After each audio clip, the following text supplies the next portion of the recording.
Hello everyone. I know it's been some time. It's been crazy, okay? It's been crazy over here. We've been trying to get back into the flow of things. Life been crazy, but we're back.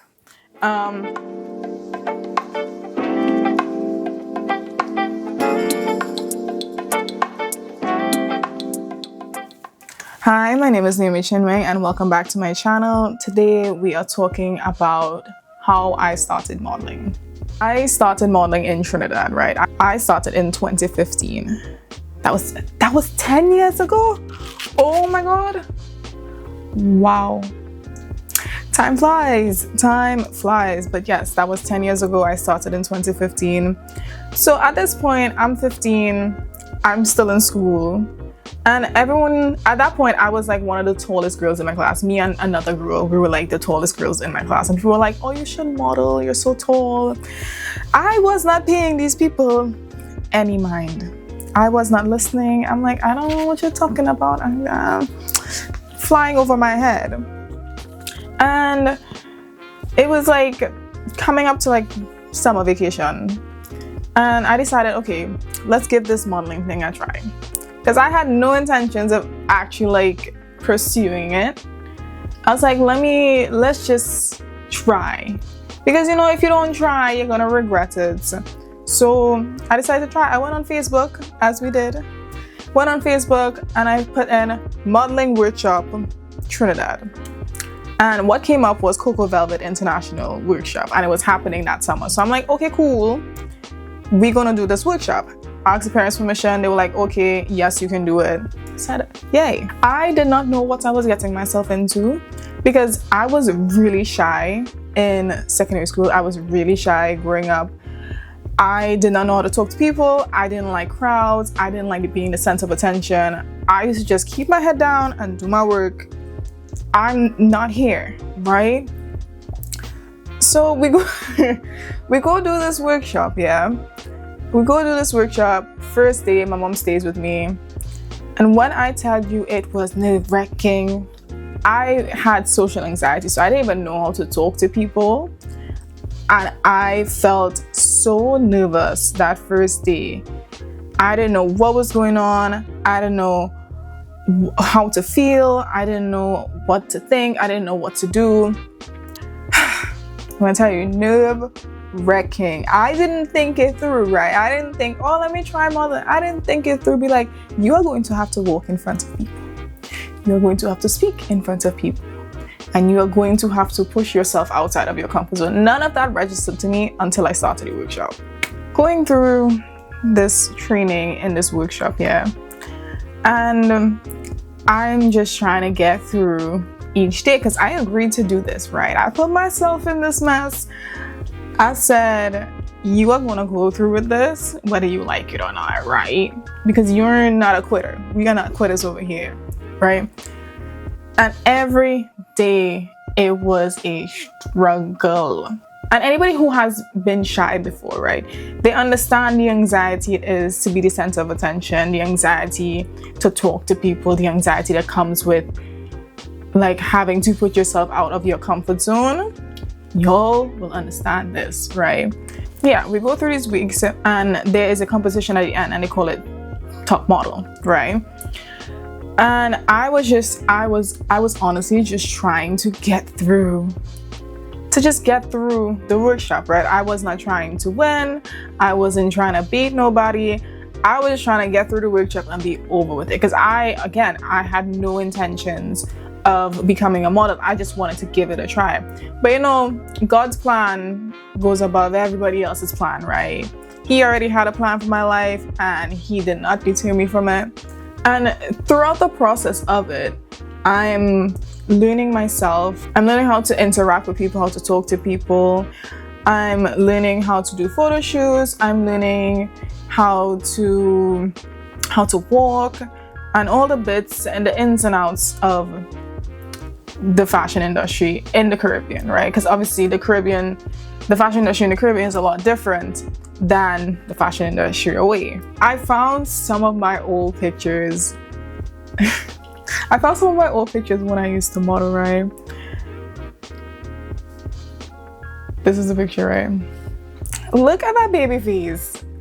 Look at that little fish. She looks so scared. Oh my God, my heart goes out to her. She looks so scared. I didn't know how to pose. I was so tall, and I was like quite insecure about my height because I was made fun of about my height because I was always the tallest girl, or like one of the taller people in my classes. She looks so scared, guys. My heart goes out to her. Look at this one. Look at the hair. Look at the hair. Look at her. I was so small. I was so skinny. I was just tall and tall and lingy. That's what it was. The competition was called Top Model Trinidad and Tobago, and you had to get people to vote for you to win. There were 2 competitions happening at the same time, so it's like the judges pick the top model, and then there's like the voters' choice for top model, right? Cool. Get down to competition day. My nerves are on edge. I'm on the edge of having a panic attack. I am going through it. Okay, it was a hard day. It was a long day. We had to do an entire fashion show, right? So there's designers from Trinidad. They picked out their models who they want to walk for them. At every walk, I was shaking. Every single walk, I was shaking. I just wanted the night to be over. I was not trying to win. And I know that sounds like I'm trying to be pretentious, but I really, really wasn't. Anyone who knew me at 15 knew how shy I was, knew like it really, like being in the spotlight really wasn't my cup of tea. And I just wanted to go home. I was praying to God. I'm like, God, just let me go home. Lord, just let me go home. You know, and it's like, God said, no, this is where you need to be. And this is where you're going to stay. Like, this was a total shock to me because I didn't really think anyone was looking at me when it came to that competition, but I ended up winning it. I was going through a lot of emotions at that point. I looked so scared, right? I was so scared to accept that trophy. I was so scared to do that walk down that runway. I was so scared because it's like, you're shy, you don't really have the self-confidence, you don't think you deserve this win, right? So it's like, that is the fakest smile I have ever seen. You know, you're just smiling because you don't know what else to do, right? And I don't think it really set in until like later that night when I got home. My little brain couldn't comprehend what was going on. She couldn't comprehend. I couldn't comprehend what just happened and how that would change the trajectory of my life entirely. I won that competition in September 2015 and I got signed to IMG January 2016. If that's not God's timing, you can't tell me nothing else.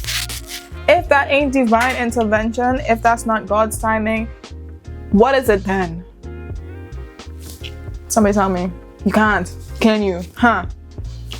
You know, because it's like, it was just a lot. It was just a lot going on, a lot happening. I didn't really appreciate everything until I got much, much older, when I look back and I'm like, wow, this was something that is completely unmatched. This was something that you couldn't even do by yourself if you tried. That is entirely my entire career, all to God. So yeah, after I eventually signed with that agency, and they had essentially co-mother agency. There were 2 of them, Coco Velvet and Elsa, which is Elite Latin in South America. That's an agency in Miami. They had like a co-partnership. Coco Velvet would manage me in Trinidad and Elsa would manage me away. They were mother agency and they would manage me away, right? So they had like a co-partnership. So they were working together, right? So after the competition, I had to do a whole lot of test shoots and a whole lot of like runway shows that they had going on in the country, just to obviously like get my skills up, get out of my comfort zone, learn how to do these things. It took me a while to learn how to pose. It took me a while to get my walk down. When I first started walking, my head would tilt to the side. Don't know why. She would just we were just a little crooked. Couldn't tell you why. It took a lot of shows to adjust that one thing, and to even, you become so aware of your body and how it moves. And then you kind of play around in the mirror, you do different poses, and you become very aware of each part of your body when it comes down to that, right? And some of my earliest test shoots, girl. Look, I was stiff as a board. Girl. Oh my God, I was so stressed because this picture is the top model winners and then the People's Choice winners happening right here, right? But I was just, I don't know what's happening. I don't know what to do. Y'all tell me what to do and I will stay in this position forever, okay? And then we have this one, them boots. Them boots took me through training, through and through. Y'all can hate on the boots, I don't care. Them boots, they were my ride or die, right? And then looking back now, I'm like, wow, I was really a baby and I had so much to learn, but I was learning it and we were going with it and we were making our way and carving our path. And I'm just grateful. I'm grateful for my younger self for persevering, for going through the motions and going through the ups and downs of the industry in Trinidad in a way. I'm so proud of myself. I'm so proud of her. Even this picture, like I never really thought of myself as pretty, to be quite honest, especially when you grow up, people telling you otherwise. Like your family would tell you that you're pretty, but like that's family, they kind of have to do that. But like when you're the tallest girl in the room and you're also pretty, they're gonna make fun of your height and you're not gonna think you're pretty. So it took me a while to accept that I was pretty in a sense. But like, look at this picture. Like, look at her. She is so pretty. Look at the baby. Even her, like, I just, stunning. Wow. So like, I'm gonna show y'all some of the shows when I first started modeling, and then you can see where I started gaining confidence, right? This one, that was one of the earlier shows right after the competition. Still trying to get my bearings, still trying to understand what's happening, still trying to get my walk down. Then her, she did a spin with the dress. You couldn't tell her nothing. But it's like the work was coming in, the confidence was coming in, but I still was not entirely confident in myself when it came to modeling. It took years before I became like, yes, I can do this. I can bring the energy that's needed. I can get outside of my own head and do what I need to do. A few other early shoots, I just don't judge it too hard, okay? Don't judge it too hard. Don't judge them too hard. We just don't judge them too hard, girl. We were trying our best. And then this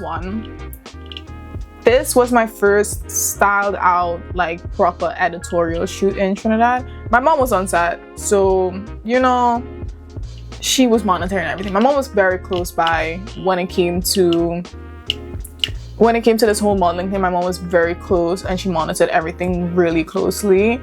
Even when I signed with IMG, she's like, you know, you have to finish school first, right? I'm like, yep. But yeah, it's like she traveled me all through the first couple years. She was my chaperone. She was at all the shows. She made sure I was good. Some other old ones, oh my God. Like, this was one, this one was when we had just won the competition. We had to do this photo shoot. It took me so long to feel completely comfortable when it came to modeling, completely comfortable in my walk, completely comfortable in my body. When it came to editorials, it took a very long time to do that. Like, it's an uphill battle, and at the end of the day, it's like things take time. God put me on this path for a reason, and I've just been on it. The way my career went, it was all him. No shortcuts. He made sure there are no shortcuts. Looking back at it, I am so proud. I'm so proud of myself, so proud of 15-year-old me for taking a chance on herself, to step out on faith, step out of my own comfort zone and to not stand in my own way. I'm proud of 16-year-old me for continuing on that path, 17-year-old me for taking the leap of faith, 18-year-old me for being strong, 19-year-old me for holding it together, 20-year-old me, 21, 22, 23, and 24, and now 25 for being consistent and for learning and growing as we went along. Because I cannot think of my life outside of this. I do not know where I would be if I did not decide, I want to do modeling. When I was younger, when I was like 12, I told my mom, I'm like, yeah, I'm gonna live in London and I'm gonna study there. Girl, you don't even have a passport. You have no money. You have no passport. What are we talking about? But, God put that dream in my heart for a reason. And now look, I live in London. Am I studying right now? Not yet. But there's still time. I'm 25. There's a lot of time to go back and study. But, it's just about trusting yourself, trusting your faith, trusting Him. Like, looking back now, it's like I'm so proud of myself for enduring, for finding strength, for really just trusting when I did not see a way, when I did not see a clear way of what I am doing or why I'm doing it. And I did meet some wonderful people along the way who have changed my life for the better. Like, I can't imagine my life without these people in it right now. People who help you learn and grow and push you to be better, and who constantly have your back and support you no matter what you do, So I am thankful for them as well, for crossing paths with them. I am thankful for my family, for the support that they gave me, my friends, my family, my brother, my mom, for constantly being by my side. And I know there were times when it was hard, you know what I mean? When it was difficult for everyone involved. But they stuck by me and they stuck it out for me. And now I can repay that. I can repay that favor that they did for me, Oh, I'm trying not to cry. It's just hard, when you look back at how far you've come and you just feel grateful. You feel grateful for being able to overcome so many hard things, and feel grateful for every opportunity you've had, and you feel grateful for how far you've come. And you don't necessarily see how far you've come unless you sit and really reflect on it and be like, wow, that's crazy. Like, I'm from a small island in the Caribbean that most people don't even know where it is. Every time I say Trinidad and Tobago, people say Canada. Someone had asked me if Trinidad is in Africa. I said no. And I feel so proud to be from this country and to be like, I'm a proud Trini. I was born and raised there, and I carry this flag high with me to show the world that yes, even though we are small, we are mighty, and we are such strong people, such wonderful people, such a vibrant culture that they didn't even know existed. And I feel so proud to be able to show people my culture and my country. Every time I talk about Trinidad, I will pull out my map and be like, this is my country. This is where I'm from. This is what we offer the world. And I was born and raised there, and I feel so proud to have been born and raised there. I wouldn't trade that for anything. Being able to appreciate where you're from is such a wonderful thing. But yeah, modeling has taken me far and wide. It has taken me to so many new countries I didn't even think I would be able to go to. Modeling has shown me so many things that I didn't know I was able to see or capable of seeing. And for that, I am also grateful, being able to travel and see the world. I am very grateful for the career I've had. I am very grateful for the opportunities I've had. Very grateful for everything and everyone involved in helping my career be what it is today, you know. But yeah, that is my life. That is how I started modeling.